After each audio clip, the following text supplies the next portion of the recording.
మరేం పర్వాలేదమ్మా, కొంచెం పసుపు తీసుకొచ్చి కాలికి మర్దన చేస్తుండు. నేను ఈలోగా ఇంకో మంచి మందు తీసుకొస్తాను.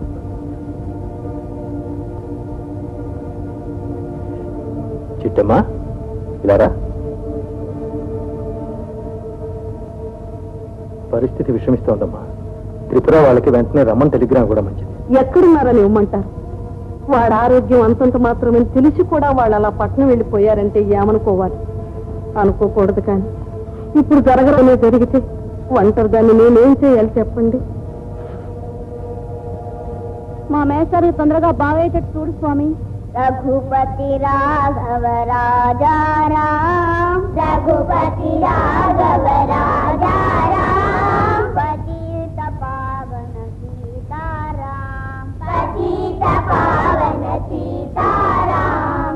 ఈశ్వర అల్లా तेरे नाम, ईश्वर अल्लाह तेरे नाम, सबको सन्मति दे भगवान, सबको सन्मति दे भगवान. రండి డాక్టర్ గారు, రండి. నేను చెప్పాను పూజారి గారని. వీరేనండి, ఇన్నాళ్ళ బట్టి వైద్యం చేస్తున్నారు.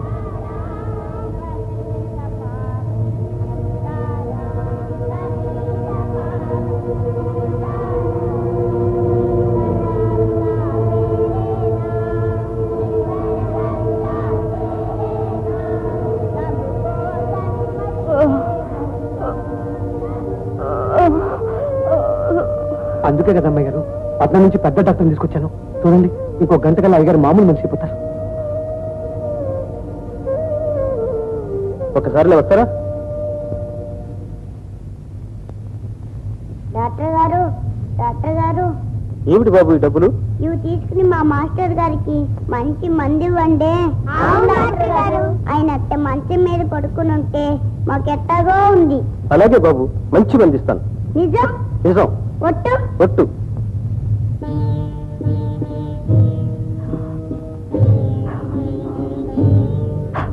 బాబు గారు, బాబు గారు,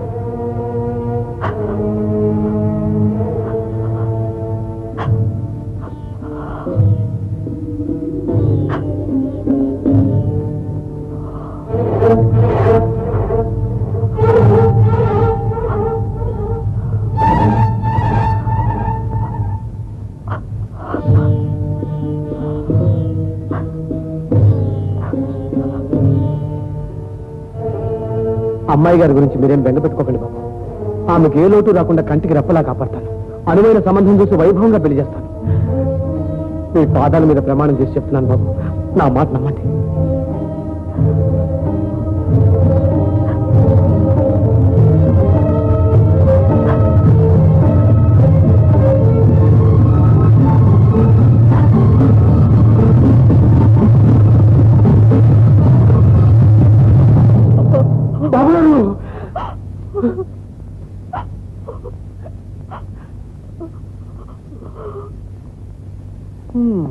ఏమిటో ఒక దీపం ఆరిపోయింది, ఒక తరం వెళ్ళిపోయింది. అసలు కాలు చేయి పడిపోవడంతోటే సగం చచ్చిపోయాడు రుద్రయ్య.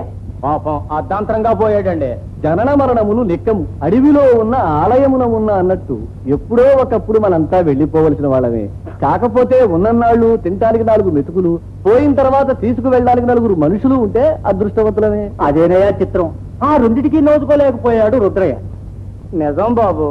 పెళ్ళమేమో కూతురుని తీసుకొని సినిమాలకని పట్నం ఎగబడిపోయా, పెద్దదేమో మోగదాయ.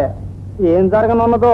ఇదే కనుక పట్నం అయితే దిక్కులేని వాడని ఏ మున్సిపాలిటీ వాళ్ళు తీసుకుని పోయేవాళ్ళు. పాపం తల కొరివి పెట్టేందుకు కూడా దిక్కు లేకుండా పోయిందయ్యా.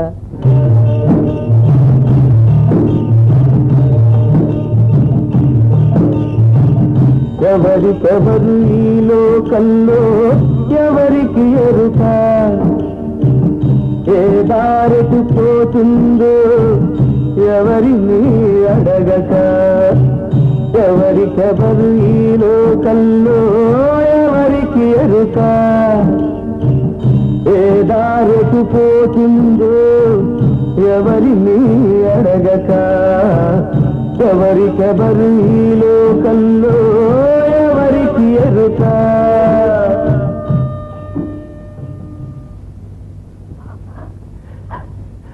అమ్మా, హైమా, ఊరుకో అమ్మా. అదిగో అటు చూడు. ఆ స్వామివారు ఏమన్నారో తెలుసా? నేను రాయిని కాదు, ఆ సాంబడి రూపంలో మీ హైమను ఆదుకుంటాను, అన్ని బాధలు తొలగించి కంటికి రెప్పలా కాపాడుతాను, ధైర్యంగా ఉండమన్నారమ్మా. ఊరుకో. ఇంతమంది ఉండి చేయలేని పని ఆ సాంబడు ఒక్కడు చేస్తున్నాడు. మీ పిన్ని తిరిగి వచ్చినా నీకు ఈ కష్టాలు తప్పవమ్మా. అందుకే వాడు పట్నం తీసుకువెళ్తాను అంటే సరే అన్నాను. అంతగా అయితే మీ అత్తయ్య కాశీ నుంచి తిరిగి రాగానే మళ్ళీ మన వృత్తుగాని. అయ్యవారు పడవ సిద్ధంగా ఉంది, రండి అమ్మాయి గారు. వెళ్ళిరామ్మా. ఎవరికెవరు ఈ లోకంలో ఎవరికి ఎరుక, ఏ దారెటు పోతుందో ఎవరిని అడగక. ఎవరికెవరు ఈ లోకంలో ఎవరికి ఎరుక, ఏ దారెటు పోతుందో ఎవరిని అడగక. ఎవరికెవరు ఈ లోకంలో ఎవరికి ఎరుక.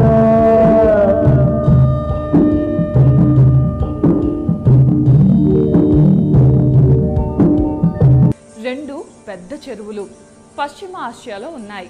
వీటిని అక్కడున్న ప్రజలు ఈ చెరువుల్ని సముద్రాలు అని పిలుస్తారు. కానీ అవి మాత్రం చెరువులే. ఈ రెండు చెరువులు కూడా ఒకే నది నుండి వచ్చిన నీళ్లతో ఏర్పడ్డాయి. గోలాన్ హైట్స్ నుండి పుట్టిన జోర్దాన్ నది లెబనాన్లోని చెట్ల మొదళ్ల నుండి రకరకాల ఔషధాల తత్వాలను తీసుకొని స్వచ్ఛంగా ప్రవహిస్తూ ఉత్తర దిక్కున వెళ్లి ఒక సముద్రంగా ఏర్పడుతుంది. అలాగే దక్షిణం వైపుగా వెళ్లి